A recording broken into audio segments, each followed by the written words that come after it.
there, welcome back to the channel, and as promised, today we're talking about the new Cure record, Songs of a Lost World. Yeah, they dropped this record today, and because of the time zones and everything, I got to hear this album last night, and I listened to it a bunch of times, and I think I'm ready to make my, you could say, initial impressions and initial review. Um, it's been like 16 years since their last album, and I never thought we are gonna get another one, even though Robert Smith announced that they're working on the new album in 2019. And obviously, COVID-19 happened and lockdown and everything, and they started to play some of the new songs live and on their 2022 tour. I got the opportunity to see them live then as well. They played like four songs, I think, from this new record, and I know that my first initial impression was, well, I'm I liked End Song. I definitely knew that I'm gonna like that song because even live back then, it was great. But it's a different experience when you hear those songs live first time, or and now when you get the opportunity to hear them on the actual album because they sound a bit different and from their initial stage in 2022. Um, I was actually blown away by this record. It is a gorgeous record from the very first track all the way to the last. I didn't expect much from The Cure this late in their careers, but like I said, I was pleasantly surprised. Even though, like I said, heard some of these songs live, it's like hearing them again for the very first time. I was skeptical about the production, especially on the first single alone. I thought that it was way too loud, especially the drums. But after listening this album in full dozens of times, I can definitely say that I actually like the production, even though at times instruments tend to blend into another and it's really hard to distinguish what is what. But overall, I like how everything sounds. I think it fits the lyrical themes and the emotion that they were trying to convey to the listener. Because the album is bleak, it is emotionally driven and lyrically focused. The instrumentations are great, the playing is great, especially like the drum sound, the bass. Well, actually, everything. I think everyone did a fantastic job here. The album kicks off with Alone, that sets the mood for the rest of the record. And even though I wasn't the biggest fan of it in the beginning, I now like it in the context of this whole record. Um, Robert Smith and the band were always masters of those long instrumental intros, and this album is full of them, and that becomes apparent from the get-go. Uh, on Alone, the lyrics kick in around 3 minute mark or something like that. Like I said, it sets the mood and the tone for the rest of the record. It is bleak, quite a bleak record, and there are a couple of tracks here that maybe, you know, try to change the mood a bit, but for the most part, it's quite desolate and dark and emotionally heavy. Nothing is Forever follows Alone.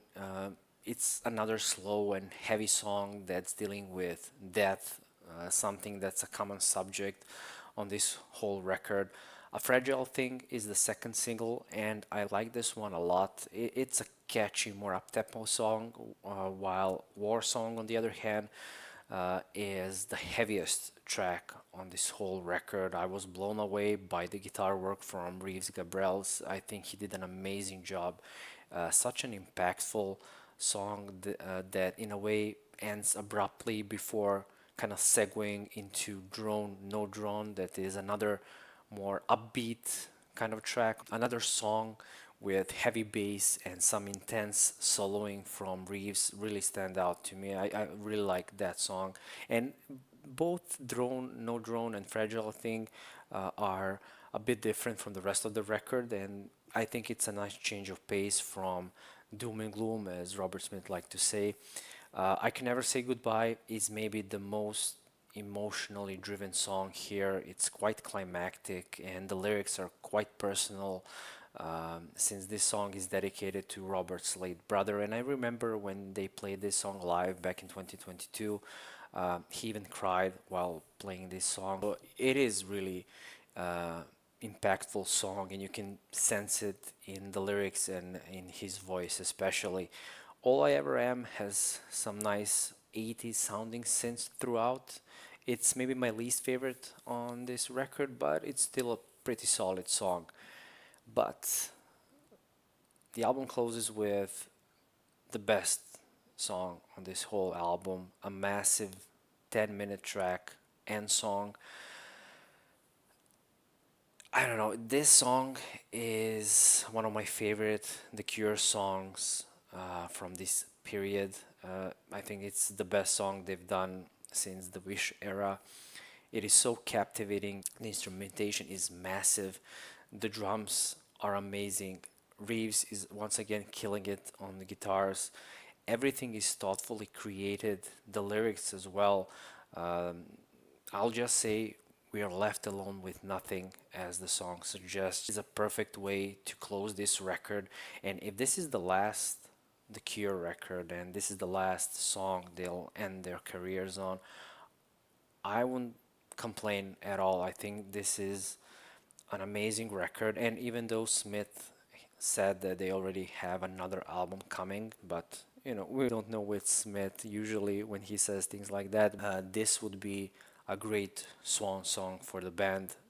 Um, I also have to mention that Robert Smith sounds bloody amazing on this whole record, and I'm not kidding. He sounds as he sounded in his 20s and 30s, and even live he sounds like that.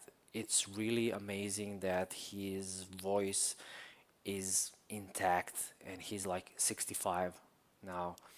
So yeah, I was surprised how good this record turned out to be, and it was definitely worth the wait of these 16 years. So I have to give this one a high 4.5 stars. And if you haven't seen already, I already covered The Cure in a separate video. I think it was my like second video on this channel, so you can go ahead and check that one out. So tell me your thoughts and feelings about this new The Cure record. Leave the comments down below. And thank you once again for watching, and we'll see you in the next one. Bye.